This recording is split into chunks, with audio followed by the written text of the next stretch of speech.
Les amis, bonjour, j'espère que vous allez bien, bienvenue dans cette nouvelle vidéo. Aujourd'hui, je vais vous présenter une auto que j'aime beaucoup, beaucoup. Je ne vous cache pas que si je n'avais pas ma GTR, je pense que je l'aurais carrément prise aujourd'hui, puisqu'elle est juste dans la configuration que je kiffe, que j'aime. Et donc voilà, c'est une M5 compétition. On sait que les compétitions, il n'y en a pas beaucoup, il y en a peut-être quelques-unes dans le coin, mais voilà, c'est vrai qu'il n'y en a pas beaucoup.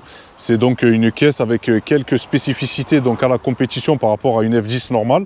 Et donc on va vous présenter le véhicule de suite. Et donc aujourd'hui, je tiens simplement à remercier donc le garage WW Auto ici à Bernis. Donc c'est un garage qui est collé à Nîmes. Je remercie le propriétaire qui est un ami et qui a vu grosso modo ma passion naître, ma passion pour BMW, puisqu'on se connaît, ça fait peut-être 16 ou 17 ans. Et donc voilà, je voudrais vraiment le remercier. Et sachez donc que c'est un garage qui est actif sur les réseaux et qui vend de toutes sortes de voitures. Beaucoup de voitures sportives, beaucoup de voitures de prestige. Et donc voilà, je vous laisse aller un petit peu sur les réseaux pour regarder ce qu'il fait. Voilà, c'est vrai qu'il propose vraiment de très bons véhicules garantis. Et donc voilà, je vous laisse juger par vous-même.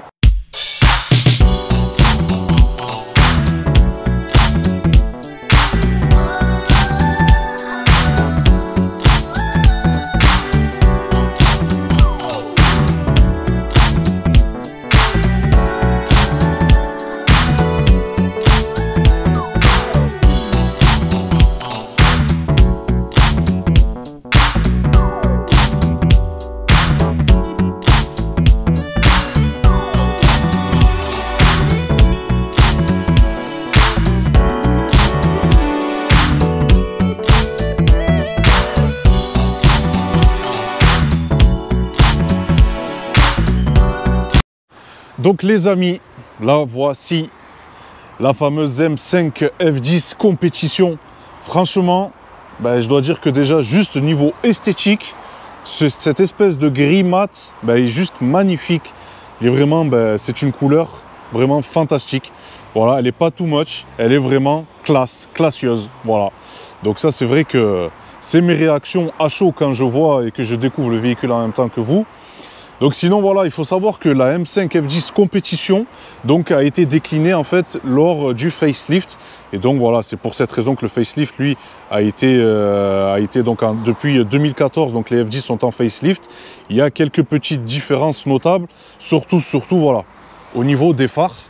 Donc là, BMW a fait une petite rupture conventionnelle avec les anciens phares, voilà, tout ronds, les Angelize, où là voilà, on constate donc les feux sont ronds sur le côté. Et donc plat en dessous. Et donc ça c'est vraiment la touche voilà, qu'il fallait faire sur cette M5, puisque c'est vrai que quand on voit une M5 phase 1, c'est vrai que voilà, elle a pris un petit coup de vieux, mais là voilà, avec ce petit restylisage, là c'est vraiment très beau. Donc la M5 compétition avec donc ces calandres noirs ici, le petit logo, les fameuses donc gris en nid d'abeille. Et donc la tradition oblige, il n'y a pas donc d'anti-brouillard sur les pare-chocs. Voilà, pour la simple et bonne raison en fait qu'il fallait donc laisser l'air libre aux échangeurs sur les côtés. Et donc voilà, après c'est vrai que la F10 a succédé donc à la M5 E60 qui avait été donc dessinée par le fameux Chris Bang. Et donc là c'est vrai que voilà, il y a une rupture totale de ce design là. Là, vous voyez ici, on peut retrouver donc un capot voilà, qui est vraiment bien travaillé avec ce beau design ici. Donc là, on a des fameuses jantes en 20 pouces. Voilà. Donc ça, c'est vrai que le 20 pouces pour une F10, c'est minimum ce qu'il faut, quoi. Avec un big freinage à l'avant en 6 pistons. Donc on sait que BMW voilà, a la réputation d'avoir un freinage. Toujours il manque un petit peu soit d'endurance, soit de mordant. Je trouve que par rapport au poids du véhicule, vraiment ça fait le taf. Voilà. Après c'est sûr que si vous allez sur circuit, ça reste une voiture qui est lourde, c'est une berline. Donc là forcément peut-être qu'on pourra arriver donc à la fin du freinage. Mais bon voilà, c'est vrai que ça freine quand même assez bien. On retrouve ici la petite aération, donc la grille siglée M5. Donc voilà, ça c'est aussi parfait, c'est très joli. Voilà, on découvre le véhicule ensemble. Donc là, il n'y a pas eu de fantaisie sur les rétroviseurs. Vous voyez, j'aurais bien vu moi un petit cache ici, un petit retour là, comme un petit peu sur les M3. Mais bon, voilà. On respecte quand même la tradition. Là, ici, on a un beau Shadowline. Je dirais c'est classique sur les M5. Alors attention, c'est vrai que souvent les M5 qui viennent des Émirats Unis, souvent, elles n'ont pas ce Shadowline, mais plutôt la version Chrome. Donc moi, je trouve que c'est vraiment voilà, ce qu'il faut sur cette caisse, avec le petit surteintage de vitres. Vraiment là, on a une config qui est magnifique. Là, on a un petit spoiler. Voilà. Donc pareil, qui n'est pas en noir brillant, mais en noir mat. Donc ça, c'est une petite touche custom. On retrouve également donc l'arrière de ce véhicule avec un big diffuseur d'origine. Et par contre, on a des sorties qui ne sont pas d'origine. Donc ça, c'est le propriétaire qui a custom un petit peu le véhicule. Et donc voilà, on a le logo ici M5 en noir.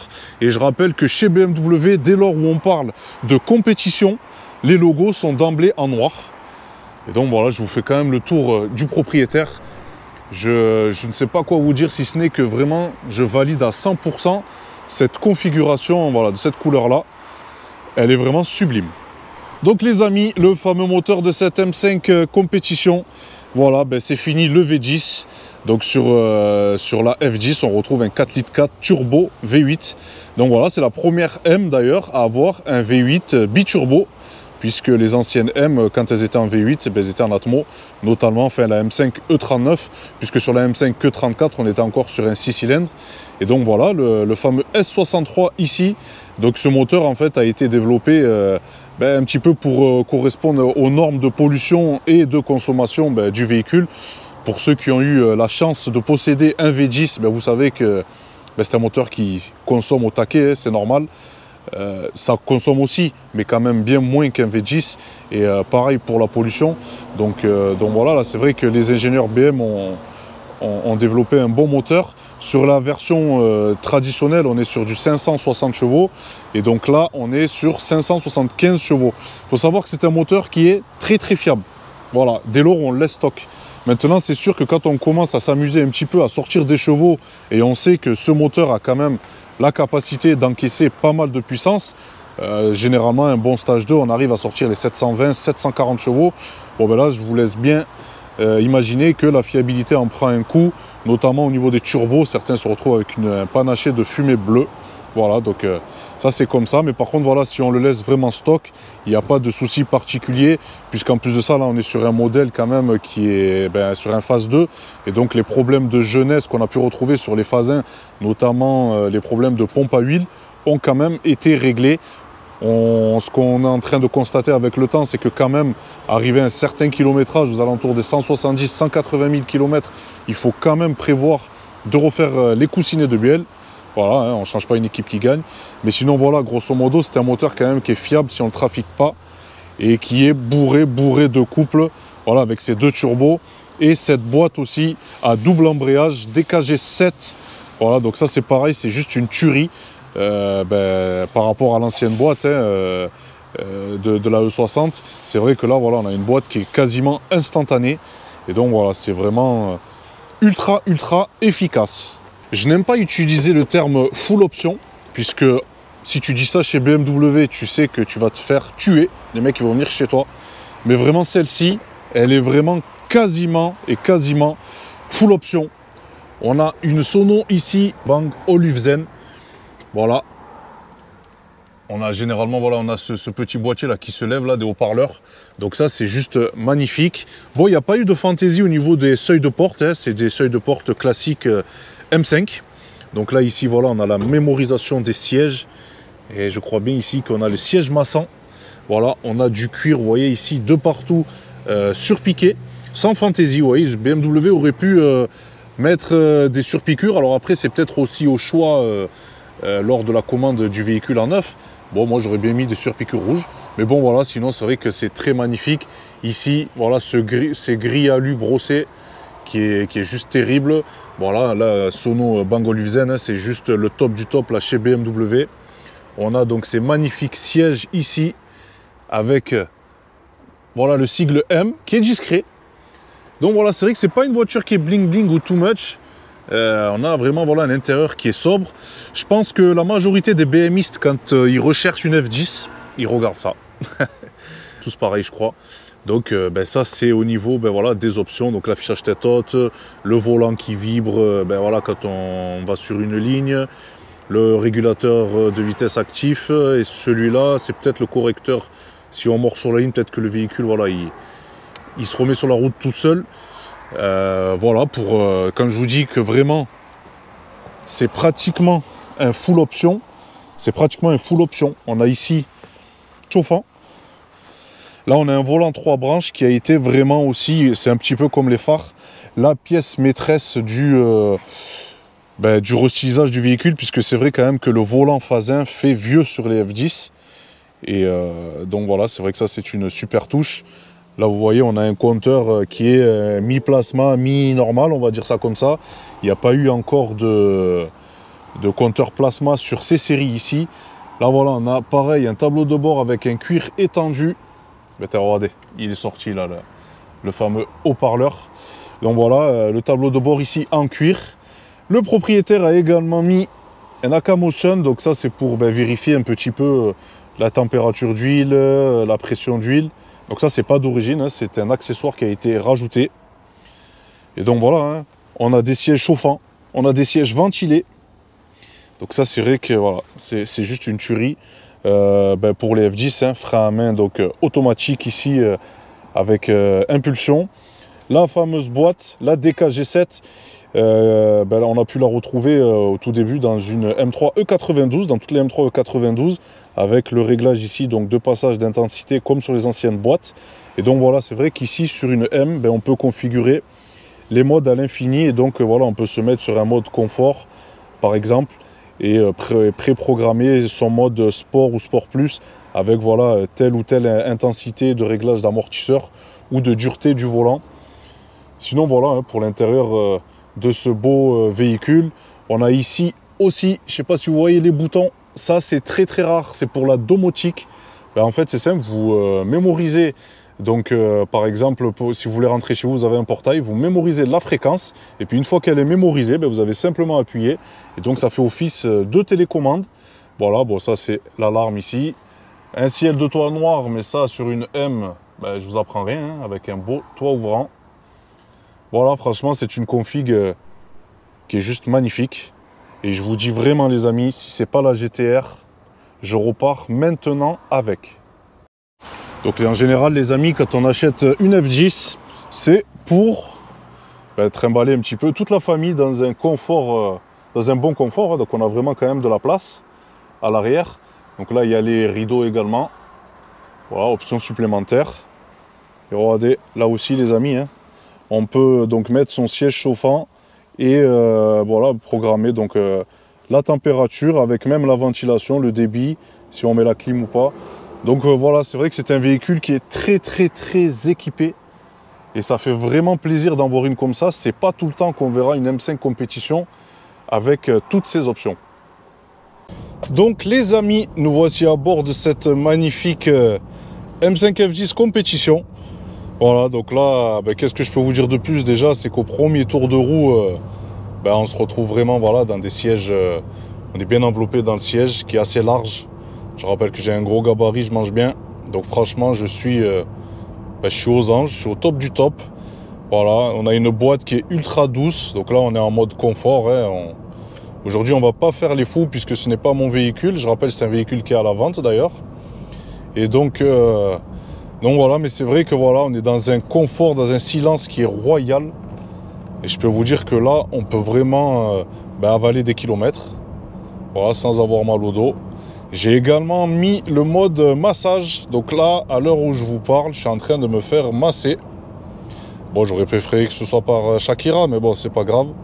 Sinon, voilà, on est vraiment dans un top du top. Ça n'a plus rien à voir hein, avec la E60. C'est vrai que là, on a une grosse planche de bord, mais quand même qui est tournée un petit peu vers le pilote. Donc je rappelle que ça, c'est un petit peu la propriété de BMW. Et c'est vrai que sur la E60, c'était le truc que je reprochais un petit peu, c'est cette planche de bord. C'est pas qu'elle était pas belle, mais c'était le fait que ce soit vraiment droit. Alors que voilà, chez BMW, on a quand même l'habitude que tout soit tourné donc, vers le pilote. Et voilà, sinon elle est magnifique. On a un bon maintien là au niveau du volant là, de l'Alcantara. Donc ça aussi, c'est superbe. franchement. Les rétroviseurs sont top pour les angles morts. Là, on voit bien, ils sont quand même assez taillés. Donc là, c'est royal. Hein. Après, voilà, bon, ben, le fauve, il demande juste à s'énerver. Hein. Mais je me mets en deux. Je vous rappelle hein, que je ne vais pas faire le fou aujourd'hui. C'est pas mon véhicule. On laisse les aides enclenchées. Oh là!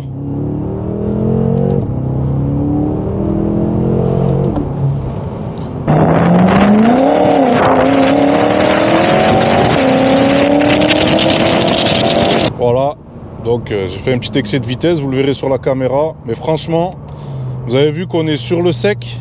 En deux, ça patine sec. Et vraiment à 4000-4500 tours, on sent vraiment la grosse poussée qu'a ce véhicule. Donc c'est ultra performant. Voilà, donc là, on a 90, on le sent même pas. Le compteur, il est un petit peu trompeur. Parce que ça passe de 60 à 90, je sais pas si vous voyez. Par contre, la boîte...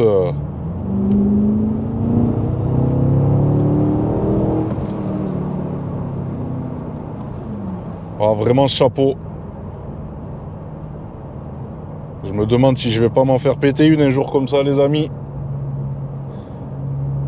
Mais voilà, c'est vraiment quelque chose d'extraordinaire, cette voiture. Là, de pouvoir la conduire comme ça, je remercie encore le garage WW Auto et le frérot qui a eu confiance de me laisser le véhicule. Et franchement, c'est la configuration top du papa pressé. Là, ça met un gros coup de pied au cul. C'est vraiment incroyable. Et la boîte, c'est du tac au tac. Tu appuies sur la palette, ça passe ultra vite. Bon là on est en mode max par contre sur le réglage. J'ai toujours ce truc qui me masse un petit peu le derche. Et franchement c'est cool. Donc les amis, je vous ai switché un petit peu la caméra. Voilà, puisque bon, je peux pas filmer en mode comme ça full. Mais franchement, je vous dis, c'est vraiment une sacrée caisse. Je me mets en deux, je vous refais une axelle. Ça patine, hein. Et là on a le gros coup de pied au cul. Vraiment, ça marche quelque chose, hein.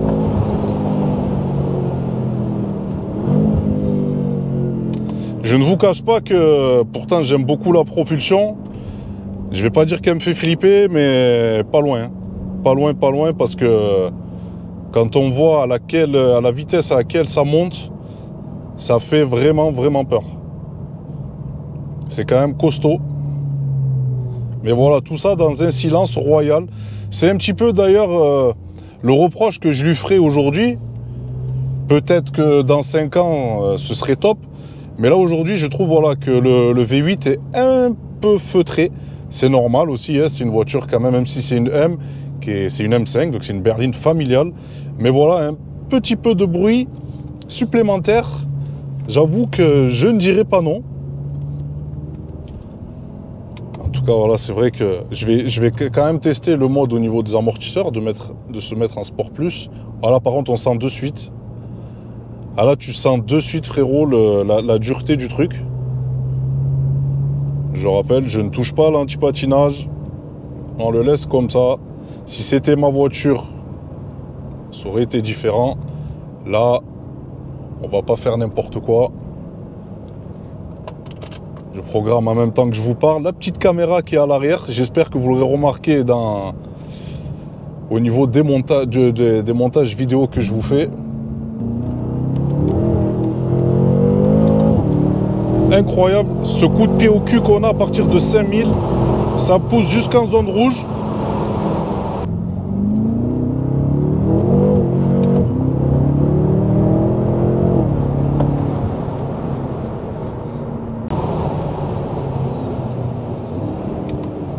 C'est vraiment quelque chose de ouf.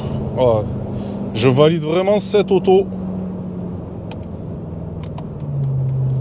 Mais j'ai la GTR pour l'instant, les amis. J'arrive pas à m'en séparer de cette GTR. Sinon, je vous assure que c'est une caisse que j'aurais prise déjà il y a belle lurette. Je vous fais un petit dépassement. J'écrase à peine, hein, j'effleure. Je vous fais pas un dessin que là, pour s'insérer, c'est ultra rapide.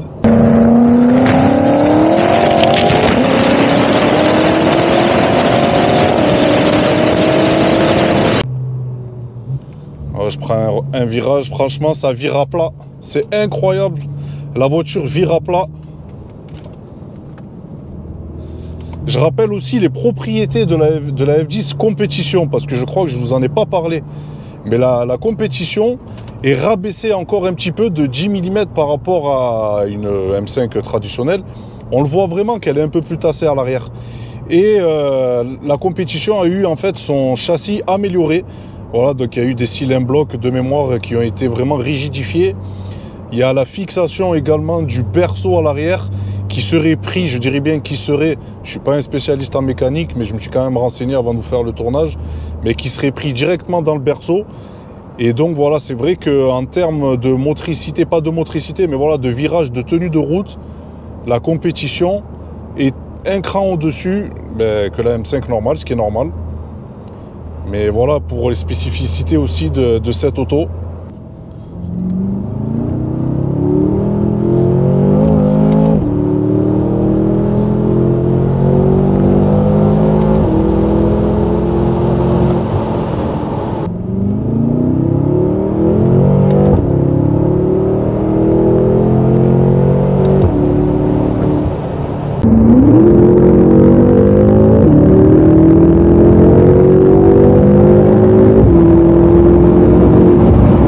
Donc les amis, cet essai est fini malheureusement. Merci mon Dieu, tout s'est bien passé. Mais donc voilà, superbe voiture. J'en suis vraiment fan. Voiture à tout faire. C'est vraiment voilà, une BM qu'un papa qui kiffe BM pourrait se prendre. Donc en tout cas, voilà, je recommande vraiment cette voiture. Je remercie WW Auto voilà, de m'avoir donc confié ce véhicule. Donc n'hésitez pas à checker un petit peu leur véhicule de prestige, de sport, puisqu'ils en ont pas mal sur le parc. Et donc voilà. La vidéo s'achève ici. En tout cas les amis, prenez soin de vous et on se retrouve bientôt pour de prochaines vidéos. Ciao ciao.